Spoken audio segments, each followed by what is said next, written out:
출발 증시 매주 화요일 이 시간에는 유망 업종에 대해서 심도 깊게 살펴드리는 시간으로 마련을 하고 있습니다. 애널리스트들을 대상으로 저희가 설문조사한 이후에 직접 또 애널리스트 모시고 깊이 있는 분석 들어보는 시간인데요. 오늘은 여러분께서 관심 많으신 화장품 업종에 대해서 준비를 했습니다. 먼저 설문조사 결과 이혜은 캐스터가 정리를 해드립니다. 시장이 주목하고 있는 업종을 들여다보는 업종 주민 시간입니다. 화장품주 K뷰티 열풍의 1분기 호실적을 기록했고 최근 주가도 고공행진하고 있습니다. 그런 만큼 이번 주는 화장품주 업황 체크해 볼 텐데요. 이번 설문에는 크게 4가지를 물어봤습니다. 1분기 호실적 배경과 함께 향후 실적 변수는 무엇인지, 그리고 비중국 시장 전망과 함께 중국 시장 회복 시점에 대해 물어봤는데요. 첫 번째 질문이죠. 1분기 호실적과 관련된 답변부터 확인해 보겠습니다. 신한투자증권의 박현진 연구위원은 중국발 적자에서로 실적 회복이 지속되고 있다고 했습니다.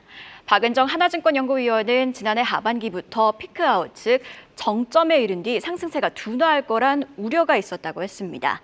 실적 시즌에 진입한 4월에서 5월 실적이 기업 가치에 현재 늦게 반영되고 있다고 봤고요. 김혜미 상상인증권 연구위원은 주가 단기 급등에 따른 부담이 일부 종목의 경우 존재한다고 덧붙였습니다. 특히 대형주 대비 중소형주들의 밸류에이션이 낮았는데 최근에는 오히려 역전된 기업들도 있다고 덧붙였는데요. 향후 실적 변수와 관련해서 박현진 연구위원은 서구권 입지 확장 여력이 하반기 주요 체크 포인트가 될 것이라고 봤습니다. 또 상반기에 인디뷰티 경쟁이 심해졌다며 이런 상황 속 최대 수혜는 ODM 업체들이 될 것이라고 했는데요.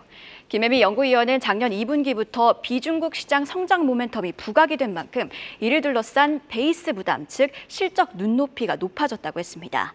따라서 이를 극복할 수 있을지가 관전 포인트라고 했고요. 브랜드 제조업체 할 것 없이 2분기 실적 부담이 상존한다며 이런 상황 속 제조사의 성장성이 좀 더 부각될 가능성이 높다고 했습니다. 미국 등 중국의 시장 성장 전망도 함께 체크해 보겠습니다. 애널리스트들은 대체로 성장세가 지속될 것이라고 봤는데요. 박현진 연구위원은 이외에도 한국과 일본 등에서 보여지는 인디뷰티 브랜드들의 경쟁 심화를 주가 피크아웃 우려로 연결시킬 필요는 없다고 했습니다. 박은정 연구위원은 글로벌 시장에서 한국의 점유율이 빠르게 성장 중이라며 전 세계적으로 진입 장벽이 낮아지고 있고 한국 화장품은 우수한 품질, 합리적인 가격 등 경쟁력을 갖췄다고 봤습니다. 이외에도 김혜미 연구위원은 내수와 관련해선 소비 부진 여파가 지속되고 있어 경기가 급격히 좋아지지 않는 한 갑작스러운 분위기 반전이 나타날 가능성은 높지 않다고 했습니다. 중국 시장을 두고 박현정 연구위원은 실적에 있어 중국의 수요 회복이 더 이상 필요 조건이 아니라고 했습니다. 이와는 별개로 현재 중국 브랜드들이 해외 시장 진출을 서두르고 있다며 이에 따라 한국 ODM사를 주목해 볼 필요가 있다고 봤습니다. 김혜미 연구위원은 중국 역시 소비 부진을 겪고 있어 본격적인 회복은 거시경제 회복 시점과 맞물려 나타날 것이라고 봤고요. 회복이 시작되면 과거 중국 사업 노출도가 높았던 LG 생활건강 등 대형주가 유리하다고 봤습니다. 자, 그럼 마지막으로 탑픽도 확인해 볼까요? 박현진 연구위원은 하반기에도 화장품 업종의 양적, 질적 성장이 지속될 것이라며 업종 전반에 이렇게 비중 확대 의견을 보였고요. 박은정 연구위원은 이익 증가 사이클이 본격화하고 있다며 아모레퍼시픽을, 그리고 모든 법인이 좋다며 코스맥스를 언급했습니다. 김혜미 연구위원은 하반기부터 대형주 실적 회복이 부각될 가능성이 높다며 아모레퍼시픽, LG 생활건강 등 대형주를 주목해 볼 필요가 있다고 했습니다. 자, 이렇게 애널리스트들이 바라본 화장품 업황 살펴봤는데요. 이어서 전략까지도 저희와 함께 하시죠. 네, 오늘의 시간 자세한 전략은 메리츠증권의 한우리 연구위원 모시고 들어보겠습니다. 어서 오세요. 네, 안녕하세요. 네, 먼저 한우리 연구위원께도 저희가 질문을 드렸습니다. 화장품 업체에 대해서 기회 요인과 또 위험 요인 등 강점과 약점들 정리를 해봤거든요. 먼저 화장품 업종 강점에 대해서 도움 말씀드리겠습니다.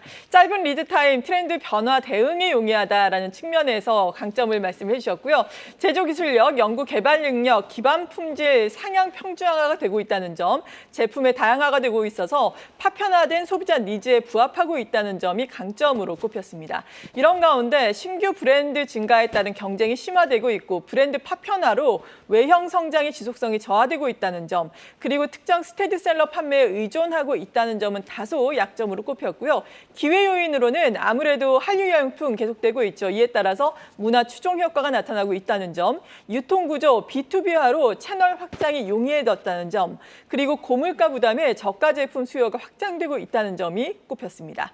위험 요인으로는 고자본 대형 브랜드사가 저가품을 확대하고 있고 환율 변동 위험에 노출되고 있어서 해지가 필요하다는 점, 그리고 국가별로 화장품 규제 강화가 있다는 점에서 위험 요인이 꼽혔습니다. 자, 그렇다면은 먼저 1분기 실적이 너무 좋았잖아요. 네. 특히나 실리콘투가 실적을 발표를 하면서 2연상을 기록하면서 화장품주의 투심이 더욱더 살아나는 분위기였는데 1분기 실적 호전의 배경에 대해서 간략하게 좀 설명해 주신다면 어떨까요? 네. 브랜드나 제조사 혹은 대형이나 중소형 이 규모 업태를 불문하고 근본 1분기 화장품 업체들 실적이 굉장히 좋았습니다. 이 브랜드사들의 경우에는 해외 수출 증가, 내수 멀티숍 강세에 수혜를 입었고 제조사들의 경우에는 주력 거래선들의 판매 강세, 또 신생 브랜드 출범 증가에 따른 낙수 효과가 나타났습니다. 이 주가의 핵심 변수는 역시나 실적이죠. 호실적의 주가 상승이 귀결되면서 화장품 업종 주가 추이가 강세를 계속적으로 띠고 있다라고 볼 수 있습니다. 네, 실제로 1분기 화장품 수출액을 보자면은 1분기 역대 최대를 기록하기도 했는데 문제는 앞서서도 몇몇 애널리스트가 지적한 피크아웃에 대한 우려 아니겠습니까? 이러한 수출 호조가 계속해서 이어지면서 수익의 향상을 이끌 수 있을지 어떻게 전망하고 계십니까? 사실은 피크아웃을 논하기에는 아직은 좀 이르지 않나라고 다행이네요. 생각을 합니다. 이 기존 중국향에 집중되었었던 우리의 한국 화장품 수출의 지역별 매출 구성이 아주 많이 바뀌고 있거든요. 미국이라던가 일본, 또 유럽, 동남아 등으로 전 세계적 확장이 본격화되고 있기 때문에 국가별 지역 확장 여전히 충분히 여지가 많이 남아 있어서 앞으로도 상당히 기대되고 있습니다. 네, 국가별 확장이 기대가 된다라고 언급을 해주셨는데 정말 북미 쪽에서 우리나라의 화장품의 선전이 대단하더라고요. 거기에다가 동남아 쪽에서도 요즘 인기가 있다고 하고 그리고 앞서서 살펴본 것처럼 중국도 사실 중국에서 우리 화장품의 인기가 좀 꺾였다라고 생각이 들었는데 그래도 1분기 의외로 좀 괜찮지 않았나요? 사실 중국만 먼저 조금 짚어보자면 1분기의 기술적인 반등이라고 해석해야 하지 않을까라고 그 생각이 정도로, 드는데요. 네. 우선 근본 1분기 중국 전체 소매 판매는 전년 동기 대비 한 4% 성장이었고 화장품 시장 또한 3% 성장에 그쳤습니다. 시장이 좋다라기보다 회복세를 띈다라는 해석이 맞을 것 같고요. 상저하고 흐름이 올해 두드러질 것으로 예상하는 바 상반기보다는 하반기가 좀 낫기는 하겠습니다만 준선진국화되고 있는 중국의 흐름을 감안했을 때 중국향 고성장은 다소 기대하기 어렵습니다. 근데 앞서 우리가 짚어본 대로 북미, 일본, 동남아 등 이 중국 외 지역으로의 지역 다변화에 기반해서 앞으로도 충분히 좋은 성과가 나타날 수 있다고 생각합니다. 네, 그리고 화장품주 같은 경우에는 대형 브랜드도 요즘에는 다시금 우리가 눈여겨보고 있지만 인디 브랜드의 성장이 상당히 눈에 띄잖아요. 인디 브랜드 앞서서 또 기회 요인과 위험 요인을 통해서 도움 말씀을 주기도 하셨는데 인디 브랜드의 선전은 계속해서 이어질 것으로 보십니까? 어떻습니까? 네, 국내 중소형사들이 상당한 강세를 띠고 있는데요. 앞으로도 굉장히 좀 두각을 나타낼 것으로 예상합니다. 이 소유보다는 공유하는 시대, 또 단방향성이 아니라 양방향성으로 소통하는 방식으로서 이 전체 소비의 중심이 멀티숍향 저가품에 귀결되고 있죠.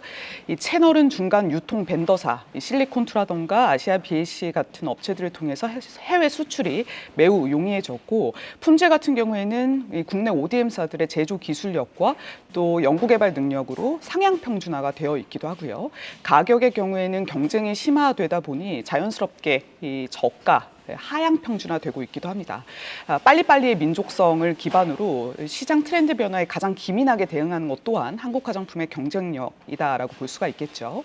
SKU는 가장 많고 품질은 가장 좋고 가격은 가장 저렴하고 또 리드타임은 가장 짧기 때문에 이러한 기본의 한국 화장품의 경쟁력에 기반해서 앞으로도 글로벌 시장 내의 점유율 상승, 특히 그 중심에는 인디 브랜드사가 있지 않을까라고 예상하고 있습니다. 네, 이에 따라서 파편화되고 있는 소비자의 니즈를 우리나라의 화장품들이 맞추고 있다라고 앞서서 언급을 해주셨는데, 하지만 앞서 언급한 내용들을 또 뜯어보자면은 지금 고자본 대형 브랜드사도 저가품을 많이 내놓는 것이 위험 요인이 될 수 있다라고 언급을 해주셨잖아요. 이 부분에 대해서는 보다 자세하게 설명을 들어본다면요.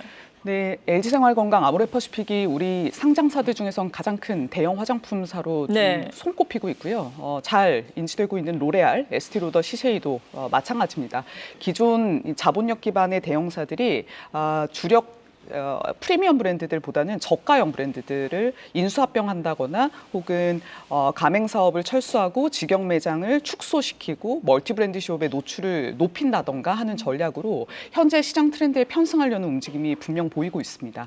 물론 앞서 브랜드가 파편화되고 전방에서 지속적으로 이런 신생 브랜드가 늘어나고 브랜드 간의 경쟁이 심화된다라고 하면 인디 브랜드들 또한 시장 파이가 뺏겨질 수도 있겠지만 소비자의 관점에서는 상당히 좀 풍요로운 화장품 시장이 좀 선보여지지 않을까라고 생각이 들고요. 이런 경쟁 자체가 매우 건강하기 때문에 중소형 또 대형 불문으로 앞으로도 계속 긍정적인 시장 흐름을 예상해 볼 수 있습니다. 네, 오늘 같은 경우에는 시장 보자면은 한국 화장품제조, 한국 화장품이 지금 코스피 시장에서 상승률 상위를 차지하고 있습니다. 그동안 못 갔던 화장품주까지 가는 화장품주 내에서 순환매가 나타나고 있는 셈인데, 어떤 화장품주를 지금 시점에서는 유망하게 보고 계세요? 사실 정말 다 좋다라고 말씀을 드릴 정도로 지금은 업태 불문 또 규모 불문으로 상당히 좋은 흐름을 나타낼 걸로 네. 예상합니다. 정말 다 좋은 상황이라서 하나 꼽기가 참으로 어렵습니다. 우리가 화장품 업종이 배터리 수준으로 멀티플 확장이 일어나고 시장 중심을 띄었을 때가 2014년, 15년 중국발 리레이팅이 있었을 때거든요. 그때 화장품 업종 PER이 선행 기준으로 25배에서 30배를 넘나들기도 했었습니다.